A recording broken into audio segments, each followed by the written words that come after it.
I'm so excited for our third episode, and I will be doing something special for you guys today. In honor of Sweetest Day, our topic will be relationship goals. Very excited to talk about that. But before I start, I wanted to give a disclaimer. So when I originally came up with this idea, I really didn't consider copyright issues. So I can only do about 10 to 15 seconds of the song. But of course, you guys can listen to the songs on your own time. And I always create a playlist for each episode, so you guys should be listening to the song anyway. So back into our topic of today, relationship goals. As I mentioned in the first episode, most people seek therapy to understand why they are a certain way. And the second most common reason people seek therapy is relationship concerns. Definitely talk about relationships a lot in my therapy sessions. And coming up with this episode, I was up late talking to some friends of mine, and we got into relationships. So to connect this show with last week's episode, I told my friends how I was following this No More Boyfriend movement that was initiated by Just Mike the Poet. I wasn't aware of this movement until July of this year, but I have been intentional about not having a boyfriend and saving my exclusivity until I meet my husband. And although I haven't finished his book, Dear Woman, I have finished the boyfriend book. And I wanted to read a page from his book to hopefully get you guys understanding where I am coming from when I say no more boyfriends. And this can go for the guys too, no more girlfriends. But I'm going to read it and we'll get more into that later. Potential. You know what holds a lot of women back? Men who make more promises than progress. Not just any man, boyfriends. When a stranger or even someone who you just casually date breaks a promise, it doesn't affect you too much, if at all. But when it's your boyfriend, not only does it hurt more, but you don't respond to it the same way. Being a boyfriend has bought many men time, but the only thing it has turned into, in most cases, is more time wasted.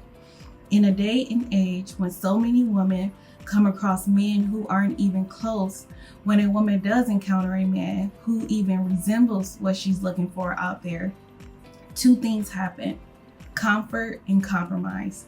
This is a dangerous combination. Why? Because you'll start to get confused about what your purpose is. You have a responsibility to yourself to acquire the best possible candidate with whom to do life. And you won't be able to do that if comfort and compromise have you waiting on someone's potential. In order to achieve in love, you must do two things. First, believe that what you seek exists. Second, be available to receive it. You can't do those things if you're still waiting for your boyfriend to reach his full potential. Do you remember a movie called Willy Wonka and the Chocolate Factory? It's a pretty old film. So if you don't, the basic description of the movie goes like this. There was a chocolate factory owner who was going to invite a few lucky children to his factory. But you could only win an invitation if you purchased a candy bar that had a golden ticket on the inside. This excited the children so much that they would buy Willy Wonka chocolate with every penny they had in hopes that they will be the lucky one to find the golden ticket. The candy bar was no longer important, just being the lucky one to find the golden ticket on the inside. Imagine if every man was a candy bar. Imagine if the golden ticket was love. Imagine if the factory was the dream home and the dream life you had planned well before you met this boyfriend. Imagine if your boyfriend wasn't a golden ticket, but a blue one. Even though the blue ticket isn't gold, it's still better than opening up a candy bar and finding nothing on the inside. Attached to the ticket is a letter. So you read the letter, and it says that he knows how much you want a golden ticket. He goes on to admit that he isn't a golden ticket yet, but he says he has the potential to be one. The same way your boyfriend tells you he knows he has to try harder, the same way he tells you that he just needs more time and promises that he will be everything you need him to be, what do? It's sad to say, but too many women are in relationships with blue tickets. The reason is because blue is better than nothing. The sad part is that sometimes a ticket will never be anything more than a blue ticket. This is why potential is so dangerous. So many women through the course of their lives open so many candy bars and find absolutely nothing. They attempt to give their time to a man only for it not to even last beyond a second date. So when they do see something, even when it isn't necessarily what they were looking for, if it seems better than what they had, they start to question their journey. Do you know what you're supposed to do with that blue ticket? Appreciate it for its honesty. Because we all know that most men will grab some spray paint and try to be whatever color you're looking for. Then you take that blue ticket, stick it on your refrigerator, go back to the store and get yourself another candy bar. Because like we said, the race a woman runs doesn't stop for any man. It stops at the end. So you continue your search for your golden ticket. And if one day that blue ticket does turn gold before you find one on your own, then so be it. Okay, I really hope that helped you guys understand where I'm coming from. And like I said before I even read that, this goes for men too. Like I mentioned in the last episode, Fathers and Fairy Tales, I want men to understand and know their worth too.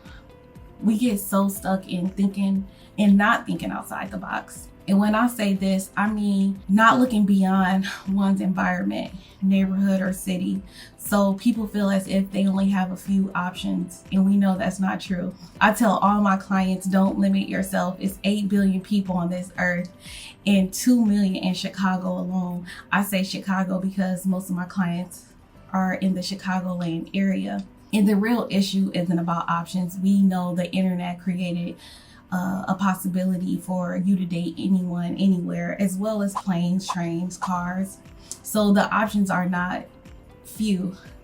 And one of my cliches that it's not in my book, but a cliche of mine, because I like cliches, there's plenty of fish in the sea, and we all know that to be true. The real issue, however, is we're not honest with ourselves. We have issues of control and letting go. And this gets me to my first song of today, Drake, Doing It Wrong, because most of us have been doing it wrong. But here we go. We live in a generation of not being in love and not being together, but we sure make it feel like we're together, 'cause we're scared to see each other with somebody else. So cry if you need. Okay, please listen to that song. I know a lot of people have. It's a very popular song, but I want to jump right into the first line, and not what we just heard, but the first line of the song. When a good thing goes bad, it's not the end of the world. It's just the end of the world that you had with one girl. This relates to the issue of letting go. Well, the entire song is about our issue of letting go, but we need to be okay with the ending of relationships. Being okay with being alone. And I tell my clients, I say the reason why we stay in relationship so long, a few reasons. One is we don't want to be alone. And I say if that's the case, you need to really work on yourself, because if you're not okay with being alone and sitting in your own space for however long, months, years, why would you think someone else will want to be with you? And I just say that, like, if you don't want to sit alone with yourself, why would someone else want to? Another issue is this issue of letting someone else have what you created or what you worked on with that person. I think we just need to be okay with letting go, doing some self-reflections, being okay with doing and sitting in your feelings, of course, journaling, or whatever that is to process the heartbreak. And I don't want to say heartbreak, because when we say heartbreak, we get into a habit of feeling like that person, well, first, that our heart is actually broken and we can't love again. I have a lot of clients who are scared to pursue other relationships because of a fear of being heartbroken again, or feeling as if their heart is broken. Or second, feeling as if the person who broke your heart is the only one who can mend it, and that's not true at all. I want us to get in the habit of saying maybe heartache, or really expressing what it is. If it's feeling rejected, sad, grief, guilt, or woe, because we know at the end of relationships, people love being in a state woe is me. But we all have to feel our feelings, and we have to be okay with being vulnerable. And that's why I'm so excited that we will be doing an episode on emotional intelligence very, very, very soon. But I believe the entire concept of the song gets to that, especially the chorus. I won't say the entire thing, but cry if you need to, but I can't stay to watch you. That's the wrong thing to do, because you cannot help someone process their feelings. Only they can. And in that, they may say they love you, and you'll end up lying saying you love them too, trying to spare their feelings. And that's the wrong thing to do. But I want to get into my favorite lyric of the song.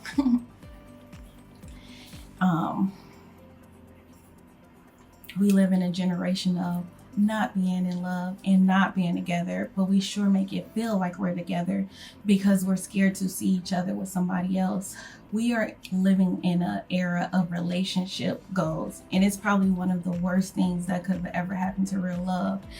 And it's because we also live in this instant gratification era where we want things now and we want them at our convenience. For example, the biggest thing is fast food. Even though we know it's not healthy, we have seen so many studies of where fast food is literally killing us, and we still seek it because of the convenience and I'll say, how instant it is available to us. Same with the creation of a microwave. I mean, we can go as far as pregnancy, and I'm not saying that every C-section is planned, but women literally can plan when they're going to deliver their baby out of convenience of a schedule. And I think that's, yeah. But, I mean, I had to have a C-section not out of convenience, but out of other concerns.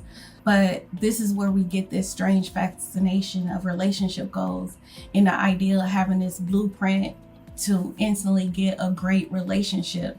We love screaming certain celebrities our relationship goals, like Will and Jada, B and J, Remy and Papoose, and all of them have encountered hiccups within their relationships. And literally millions of people are sad in discussing someone else's relationship. I can understand certain attributes as goals, such as healthy dialogue, communication, mutual respect, values, morals, things and that such. But to say someone entire relationship is a goal of yours is ridiculous to me.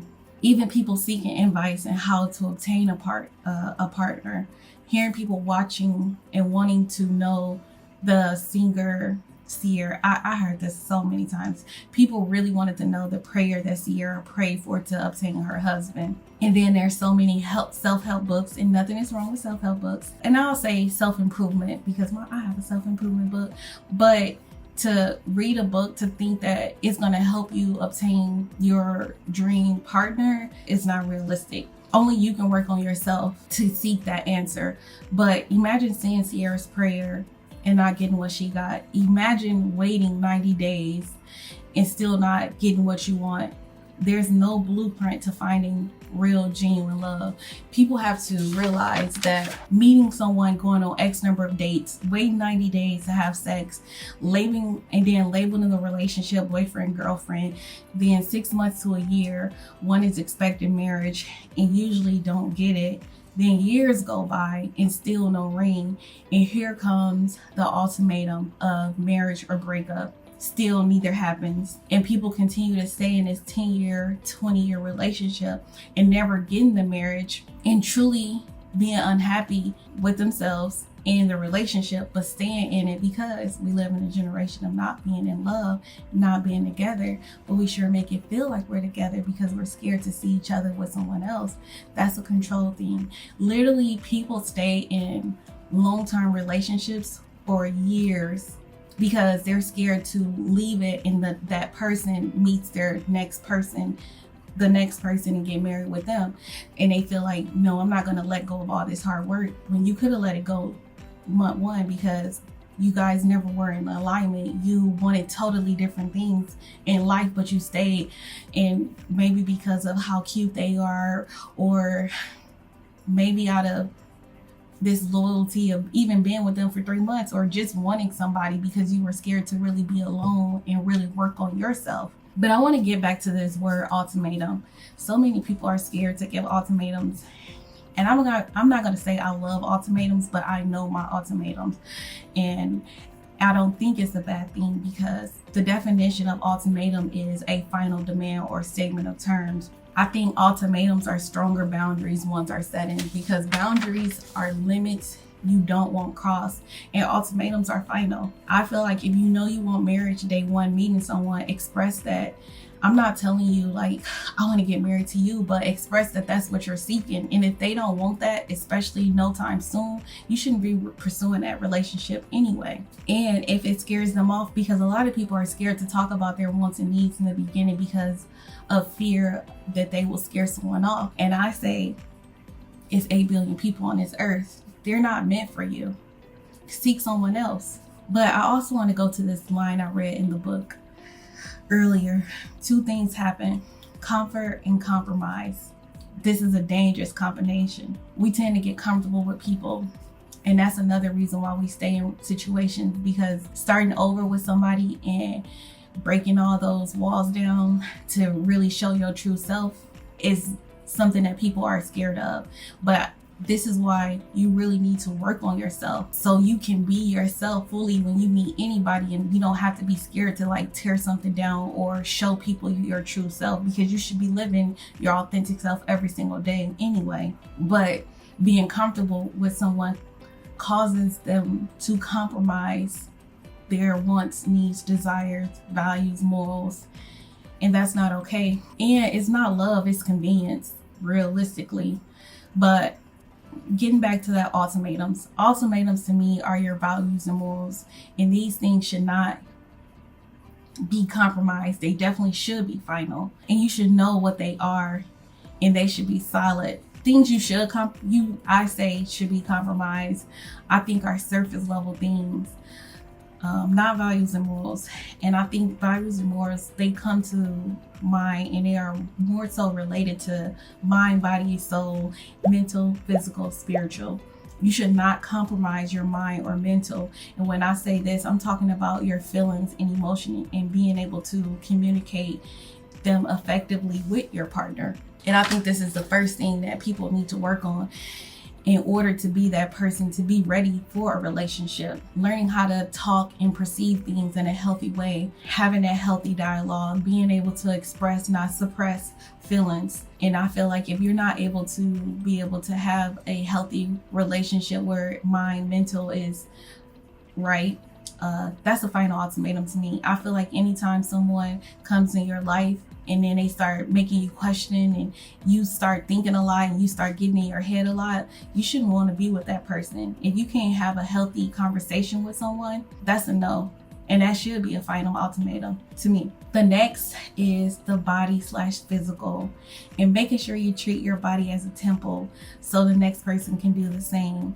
And just because I may not believe in that 90-day rule doesn't mean I believe everyone you meet is deserving of your body. Sometimes the connection can be strong on day one, especially if you know yourself fully. But sometimes it takes time, because you got to really get to know a person. And because of time restraints or whatever that may be, it may take longer. And that's just on a physical, intimate setting. But when I say body, physical, it goes beyond that. That's your health. That's what you're putting in your body. That's what you're consuming. Well, for me, a final ultimatum when it comes to body, physical, I need somebody healthy who can take walks with me without getting tired. I mean, I was at a point where I was tired going up a flight of stairs. I think I mentioned that before, but that's not okay. I want to be around for my grandkids. I want to have that energy, and I want my partner to have that energy and strength to play with them, run around with them. I want to go on vacations and be able to take those long walks, explore the new city or town or country, wherever we're at together. And I think the body is very much so a final ultimatum for everyone, body, physical. And the final thing, the soul/spiritual, which shouldn't be compromised and should be a final. I used to believe that two people of different faiths could be together, but why would you put yourself in situations where you have to discuss the celebration of Christmas or your kids' attending religious ceremonies and things like that. I'll even go as far as a lot of my clients who were in relationships, their partner had issues with them having crystals, tarot cards, saying universe, and their partner believing that it is evil when it was really a part of their self-care routine. And I don't even know, like, some people may even think that meditation, like, but that's just a form of self-care for people. And I don't think that you should be able to, or should stop doing things that was getting you through the day, which is keeping you, your mind and mental, because it all correlates: mind, mental, physical, body, spiritual, soul. Like, it all goes together, and they all have to be in alignment and working with each other. And I think it's hard to dictate, and this goes to control. If you're not together spiritually, you can't be with somebody, because then it's like it's a very, very big control thing. And I feel like you should just be on the same page when it comes to that. And this is why I believe that having a solid foundation and faith before you get in a relationship is a necessity, so you can know what you're doing and you can know what you're walking into, and you can articulate that in a healthy manner with your partner, so you guys can see if you two are in alignment with one another. And I know a lot of you are thinking, where am I going with this? But once your foundation is solid in mind, body, soul, it becomes easy to know what you're looking for in a partner. And when we hear mind, body, soul, or mental, physical, spiritual, the mind, mental is always first, because your mind has to be right in order for the rest to fall in place. And next week, we're definitely going to be talking a lot about the mind and thinking and all that good stuff. So I'm excited about that.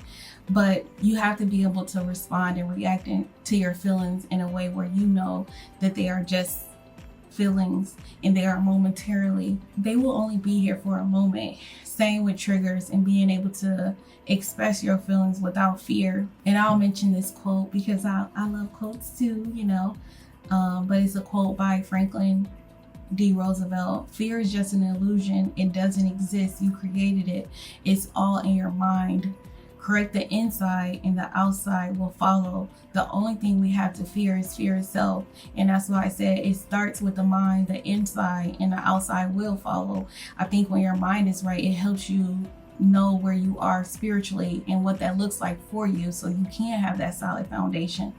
I believe my mind and body is right, and I'm just in search for my spiritual, and I'm not in search of it because I know it's within me. I know that God is definitely within me, but I want to have a solid foundation so I can walk into my relationship and know where my spirituality stands, and it won't be withered or it won't be easily influenced. I know a lot of people who've been in relationships with different people and have converted their faith to at least 6 different faiths and whatever their partner is. Like, people have become Jewish, Muslim, Christian, all because that's who their partner is. And that's why those relationships are not lasting, because they don't know their own spirituality or where they stand at in their faith. And I'm not saying you have to know a certain religion, but you got to know where you stand and how that relationship with God looks to you, and it has to be strong and solid. But I'll get out of that. Because the whole point is, I just want you guys to know and be okay with being vulnerable and transparent with others and with yourself. I think a lot of people get into relationships and they're not honest, especially, once again, Black community, because that's where I'm a part of, and that's most of my clientele. Although I do have a very diverse clientele, but most of my clients are Black, and I come from a Black community. I think a lot of times when we start relationships or when we meet people, we don't talk about what we want up front. We just go with the flow of things.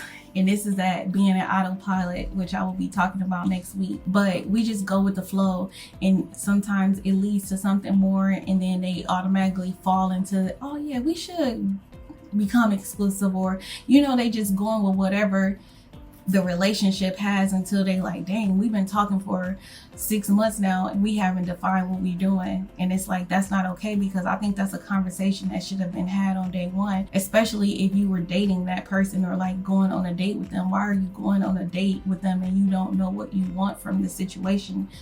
It's wasting your time in there. So I say, when you meet somebody, well, first of all, being intentional about what you're doing with your dates, or being intentional in dating, because we don't want to waste time. But anyways, I'll get back to knowing yourself and being honest with yourself fully before you start dating, first of all, and not letting fear stand in your way of being yourself. You'll be able to meet someone and be yourself 100%, as I mentioned earlier, and really be in the moment of actually getting to know the person. How can you be authentic or real when you're following this blueprint? Gets us to their relationship goals. And realistically, you don't even know what their relationship goals are. You're just seeing an image and saying someone else's relationship is a relationship goal because they look happy. And that's what social media has done to us, because we can perceive things as whatever a picture tells us, but we don't know the truth behind it. So we don't know their blueprint. Actually, we just can't get with somebody and be like, let's take this picture and we look like them, so I guess we're following this blueprint and we should be happy. That's not how it works. And me personally, I just want to be my own relationship goals. And here's how it can be so simple, because once again, humans love overcomplicating things. But once we get to a place of loving ourselves unconditionally, we wouldn't settle for seeking it in a boyfriend or girlfriend. We wouldn't get caught up in our feelings and insecurities, worrying about who the other person may or may not be talking to. So I'm a briefly personal, because therapy in myself, and it ain't really therapy in myself, it's just sharing with you guys me, because I'm being open and vulnerable and I want to be honest with you guys, so hopefully it can help you. But when I communicate with guys, instantly when I hear insecurities, I will call it out, and I do it in a nice way because I'm very nice. But when you're talking to somebody and you instantly go to, I know a lot of guys want to talk to you. What does that have to do with us right now? You're trying to get to know me. I'm trying to get to know you. Why are you bringing up the next man? Same with women who do that to men. I can be on the phone with someone and I can click over. It could be my daughter's school, my son's school. It could be a friend, it could be a coworker, it can be one of my interns. It can literally be anybody. I click back over and was that your boyfriend? That's insecurities, and I'm going to call it out, because I don't want to be with an insecure man. And I'm not going to play with that. I don't think it's cute. And I think a lot of us get in these unhealthy relationships thinking that if they're obsessed or if they're jealous, they really care about you. That's not care. That's not love. That's insecurities. They don't know. I'm not going to say they don't know themselves, but they don't love themselves unconditionally. And that's what you want. You want to be with someone who loves themselves unconditionally, especially if you're loving yourself unconditionally. You know what that looks like. And hearing someone talk about the next person who may or may not be there, that's not love. That's not a person who loves themselves unconditionally. And I call it out in a healthy way, because I want them to work on themselves. And I'm gonna get into that in our next song, which is Your Turn by Ty Dolla $ign, music, Soul Child, Tish, and Black. Here we go. A reason, a season, who knows how long for? But it's your turn, so do your best to make me happy and keep it going on. Okay, I really love that song. Once again, please listen to it after this episode.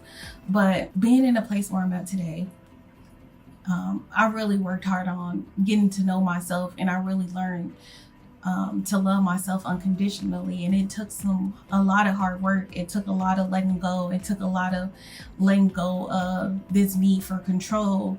And so when I am entertaining someone and I'm having a conversation, because I am 100% single, I'm not married, you should be selling yourself and doing your best. I'm always talking about myself because I want that person to know me, and I'm not making a whole conversation about me, but I'm being 100% my authentic self, because I want them to know who I am wholeheartedly. And I really want to know who they are wholeheartedly. And asking about someone else is not really getting to know someone. When I'm talking to these guys, I want to make the most of it. Time is very valuable to me. And if I'm entertaining you and I'm on the phone with you for even 5 minutes, that's a big value of mine, because I could be reading, I could be pouring into myself. So when I'm talking to you, this is your turn to be really seeing if we are connected or if we're compatible. So we won't be wasting more of our time. And that's what I be wanting, and that's what I seek. But I want to highlight one of the lines in the song. I was there to teach you something that you never knew. And that's why when I say I call out insecurities or I call out things that they should be working on, and maybe because I'm a therapist or I just really want the best for everybody. Honestly, even if I'm not going to be with that person, I want them to know their worth too. And I tell a lot of people, I'm like, just because I entered your life and gave you a different perspective, you can see and possibly pick better. And I'm not saying like one person is better, but one person may be more compatible with you than another, because it's all about seeing who goals and values and morals align with you. And everybody does not have the same values and morals and goals in life. So that's why I'm saying, like, I'm here to teach you something, and I want that person to be here to teach me something. Because I believe if we're not helping each other grow to be better people, or even to learn ourselves more, what's the point of even pursuing that or even giving that person a time of day to talk to you? I always tell all my friends, people I know, I'm like, oh, those surface level questions, it's not even cute anymore. It's never been cute. I mean, maybe in middle school, that favorite color, favorite food, what you doing, how your day, things like that, I think it's just very surface level. You're not going to really get to know a person with any of those questions. We really got to start getting into the habit of asking, like, what's your goals, what's your purpose, or what you feel your purpose is in life, what's your values, morals, things like that. That's going to be deeper conversation. That's what I seek too, because then you can really see if you're in alignment with that person, and if you're not, letting them go and getting out of this middle school mindset of a person is cute, or even having those conversations about favorite color, how you doing, what you doing. Like, it gets redundant. Like, we need to really start having those tough conversations. And it's really not tough if you know yourself, because that's what I say when I tell somebody, I'm like, you just really don't love yourself, and they get upset and they go, how you gonna tell me? I'm like, I know for a fact you don't love yourself, because you wouldn't get upset. Like, having tough conversation with someone who really genuinely know themselves, they're not going to react that way. Because if somebody tell me I don't love myself, I'm not going to react and be mad. I'm like, okay, because I know who I am. I'm secure in who I am as a person. But the next line I want to get into in the song is, it's your turn for a reason or season, who knows how long for, but it's your turn, so do your best. And I think this gets to that point of really living in the moment with that person. Who knows what the reason or season is, because they may become your spouse, maybe simply a friend, business partner, or nothing at all. But if you are in alignment with someone, explore it and make the most out of it. Talking about you two individually and what you want in life, and really seeing how does that look with one another. Because I tell all of my clients, whoever you pick to do life with is a reflection of you. I have clients and family, friends who are in relationships with drug addicts, and I'm like, that's a reflection of you. With people who don't know their sexuality, that's a reflection of you. And I'm not saying you are a drug addict or you don't know your sexuality, but you stand in those situations with somebody who's abusive, someone who's a drug addict, someone who's don't know their sexuality, and with you, and you know that they don't know that, is you don't know your worth.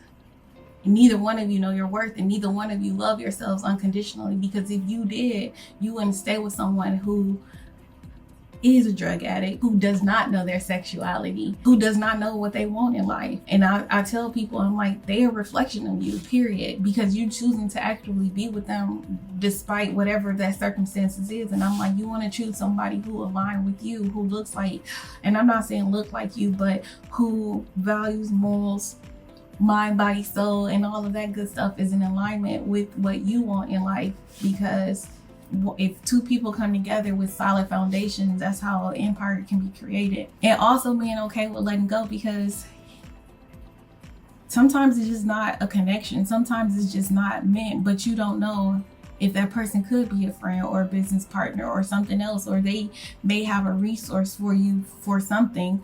But continuing to be your authentic self, don't get consumed and possessing people, because this is where we lose the real meaning of love.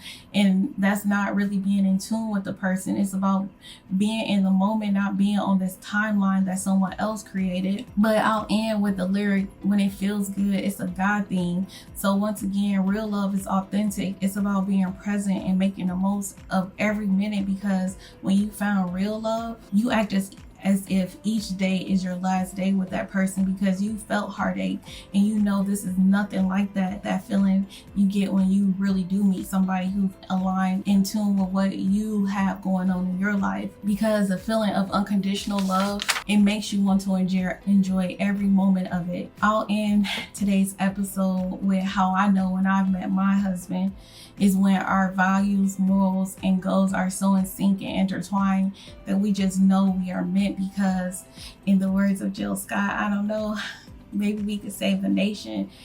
That's what I want to do. I mean, but y'all know I'm just a queen who believes in fairy tales. All right, that's my episode for tonight. As usual, I have journal prompts and a playlist for you guys, and I hope this was really helpful for you. And if you can take anything away from today's episode, really learn yourself, mind, body, soul, get in tune with who you are and what you want, and be okay with that, and know that what he said, know that what you want exists. Trust me, it does. All right, good night. Thank you. You just loving who you are for me. You just loving who you are for me.